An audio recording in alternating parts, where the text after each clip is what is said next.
Assalamualaikum warahmatullahi wabarakatuh. Perkenalkan, kami dari kelompok 6 yang akan membuat video tentang laporan praktikum kimia yang tentang elektrolisis, pengaruh luas permukaan terhadap laju reaksi dan pengaruh konsentrasi terhadap laju reaksi. Perkenalkan, saya Zulfa Junindia selaku ketua dari kelompok 6 dari absen 36.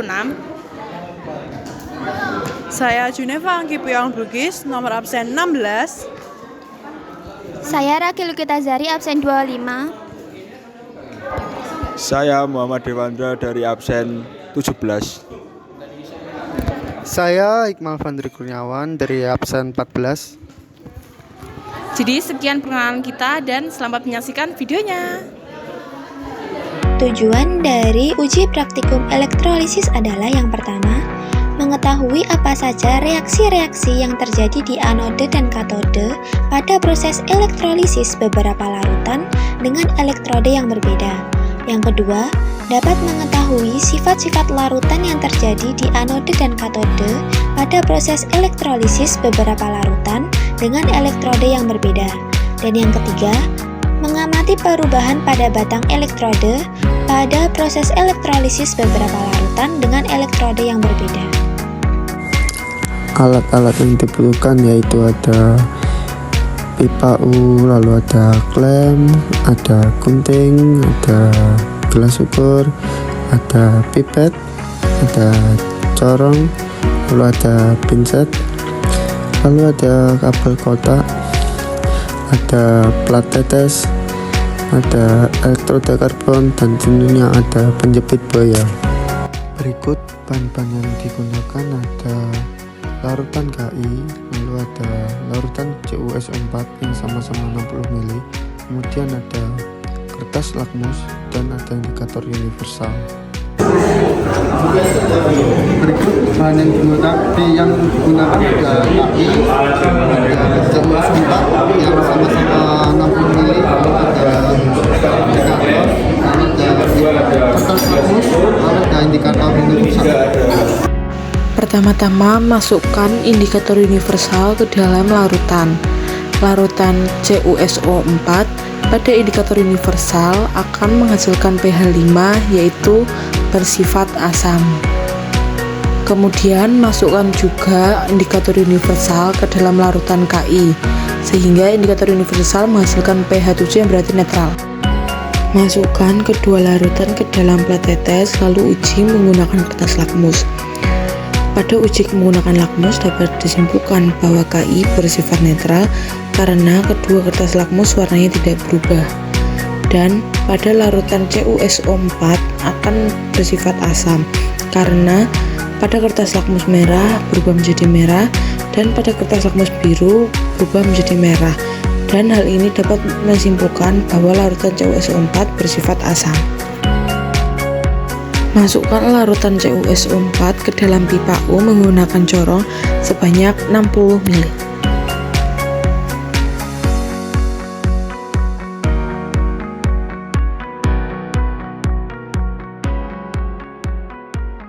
Lalu sambungkan kabel dengan baterai.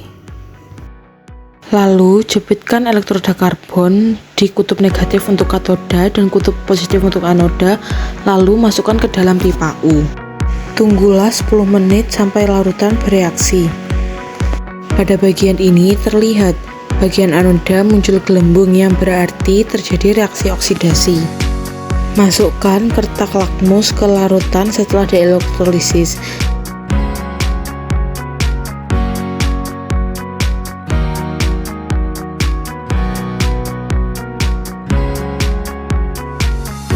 Dapat disimpulkan bahwa pH dari CuSO4 setelah dielektrolisis tetap asam. Lalu masukkan indikator universal. Hal ini menunjukkan bahwa larutan CuSO4 setelah dielektrolisis tetap ber-pH 5, yaitu bersifat asam. Tahap selanjutnya yaitu masukkan larutan KI ke dalam pipa U menggunakan corong, yaitu sebanyak 60 ml.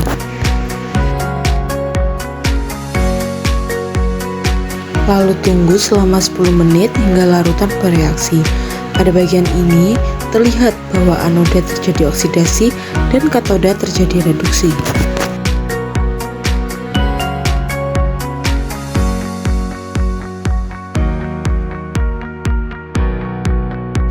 Masukkan kertas lakmus ke larutan yang sudah dielektrolisis.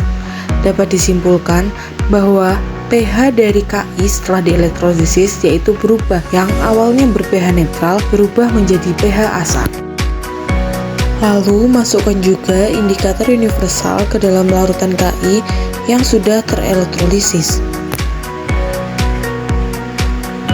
Dapat disimpulkan bahwa setelah dielektrolisis, Ki memiliki pH 6 yaitu bersifat asam. Jadi hasil pengamatan kami tentang praktikum elektrolisis ini yaitu pada larutan CuSO4 tidak terjadi perubahan pH, yaitu yang awalnya pH-nya 4 yaitu bersifat asam, setelah dielektrolisis pH tetap 4 yaitu asam. Yang kedua adalah larutan Ki. Sebelum dielektrolisis pH dari larutan ini adalah 7 yaitu netral. Tetapi setelah dielektrolisis dan berdasarkan hasil pengamatan kami, larutan ini berubah menjadi pH 6 dan bersifat asam. Kesimpulan yang dapat diambil dari percobaan elektrolisis ini adalah: 1. Percobaan elektrolisis menggunakan larutan CuSO4 memiliki sifat asam dengan pH 4. Setelah dielektrolisis, larutan CuSO4 sifatnya tetap asam dan pH-nya juga tetap 4, sehingga tidak terjadi perubahan sifat dan tidak terjadi peningkatan pH. Pada elektrolisis larutan CuSO4, ion Cu2+ terreduksi membentuk endapan Cu. Anion sisa asam oksidasi seperti SO4 2- mempunyai potensial oksidasi lebih negatif daripada air, sehingga sulit terelektrolisis dan airlah yang akan teroksidasi. Kemudian 2. Percobaan elektrolisis menggunakan larutan Ki. Sebelum dielektrolisis, sifat larutan Ki adalah netral dengan pH 7. Setelah terelektrolisis, sifat larutan Ki menjadi asam dengan pH 6.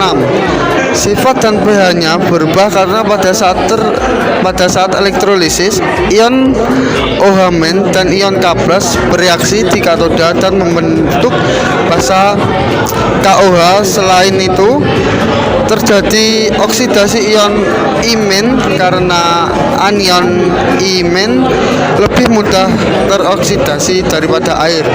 Sedangkan yang terreduksi adalah air H2O karena ion K+ mempunyai potensial reduksi lebih negatif daripada air. Tujuan daripada uji praktikum pengaruh konsentrasi larutan terhadap laju reaksi adalah yang pertama, mengidentifikasi faktor dari konsentrasi larutan yang mempengaruhi laju reaksi, dan yang kedua, menjelaskan pengaruh konsentrasi larutan terhadap laju reaksi. Di sini alat-alatnya ada gelas kimia 100 ml ada 4, lalu di sini ada gelas ukur, di sini ada kertas 15x15 dan spidol, dan tentunya ada stopwatch. Setelah itu, ambillah larutan HCl 2 molar 5 ml dan ukur dalam gelas ukur, lalu tuang ke dalam gelas kimia. Lakukan selama 4 kali untuk diuji dengan larutan Na2S2O3 dengan konsentrasi yang berbeda. Setelah itu, ambil larutan Na2S2O3 sebanyak 5 ml dengan konsentrasi 0,1, 0,2, 0,3, dan 0,4, lalu tuang dalam gelas kimia. Setelah itu, tuang larutan Na2S2O3 dengan konsentrasi 0,1 ke dalam larutan HCl dengan konsentrasi 2 molar, dialaskan oleh kertas yang telah bertuliskan X untuk melihat seberapa lama waktu untuk membuat tulisan X itu menghilang.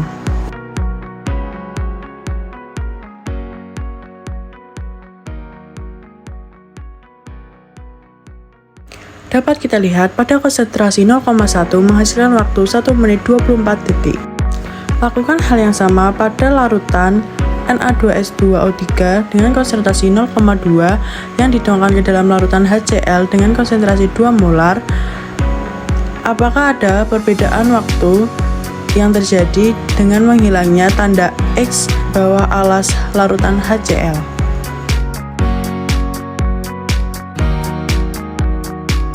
Dapat kita lihat pada larutan Na2S2O3 dengan konsentrasi 0,2 yang dituangkan dalam larutan HCl dengan konsentrasi 2 molar menghasilkan waktu 43 detik untuk bisa menghilangkan tanda X di bawahnya. Setelah itu, lakukan hal yang sama lagi pada larutan Na2S2O3 dengan konsentrasi 0,3 yang dituangkan ke dalam larutan HCl dengan konsentrasi 2 molar yang beralaskan kertas dengan tanda X. Kita lihat berapa waktu yang dibutuhkan untuk menghilangkan tanda X di bawahnya. Dapat kita lihat ternyata pada larutan Na2SO2O3 0,3 hanya membutuhkan waktu 24 detik untuk bisa menghilangkan tanda X di bawahnya. Selanjutnya, lakukan hal yang sama dengan larutan Na2SO2O3 dengan konsentrasi 0,4 tuang pada larutan HCl 2 molar dan kita lihat dalam waktu 19 detik dapat menghilangkan tanda silang yang ada di bawah larutan HCl. Hal itu terjadi karena konsentrasi Na2SO2O3 lebih besar. Pengaruh konsentrasi terhadap laju reaksi. Hasil pengamatan kelompok kami pada percobaan pertama, konsentrasi 0,1 molar dengan pada waktu 1 menit 24 detik menghasilkan laju reaksi 0,0119. Pada percobaan kedua, konsentrasi 0,2 molar dengan waktu 43 detik menghasilkan laju reaksi 0,023. Pada percobaan ketiga, konsentrasi 0,3 molar menghasilkan waktu 24 detik dengan laju reaksi 0,041. Pada percobaan keempat, dengan konsentrasi 0,4 molar dengan waktu 19 detik menghasilkan laju reaksi 0,052. Kesimpulan dari pengaruh konsentrasi larutan terhadap laju reaksi. Waktu yang dibutuhkan sampai tanda silang tidak terlihat dari atas pada larutan Na2S2O3 0,1 molar adalah selama 1 menit 24 detik. Pada larutan Na2S2O3 0,2 molar selama 43 detik. Larutan Na2S2O3 0,3 molar selama 24 detik. Dan larutan Na2S2O3 0,4 molar selama 19 detik. Jadi, kesimpulannya adalah semakin tinggi konsentrasi larutan, maka reaksi kimia berlangsung akan semakin cepat. Hal ini membuktikan adanya pengaruh konsentrasi larutan terhadap laju reaksi. Tujuan daripada uji pengaruh luas permukaan terhadap laju reaksi adalah yang pertama, mengetahui pengaruh luas permukaan terhadap laju reaksi kimia, dan yang kedua, menganalisis hubungan antara luas permukaan reaktan dengan laju reaksi. Di sini alatannya ada gunting, ada gelas ukur, ada gelas kimia 100 ml dan tentunya ada stopwatch. Di sini ada bahan selanjutnya yaitu HCl 1 molar dan pita magnesium. Ambil larutan HCl 1 molar lalu masukkan ke gelas kimia. Hancurkan pita magnesium menjadi bagian-bagian kecil agar mudah saat pelarutan ke dalam larutan HCl 1 molar. Masukkan pita magnesium ke dalam larutan HCl 1 molar lalu nyalakan stopwatch. Pita magnesium larut pada menit kedua lebih 46 detik. Pada tahap yang kedua yaitu masukkan pita magnesium yang tidak dipotong kecil-kecil. Lalu tunggu sampai pita magnesium menghilang.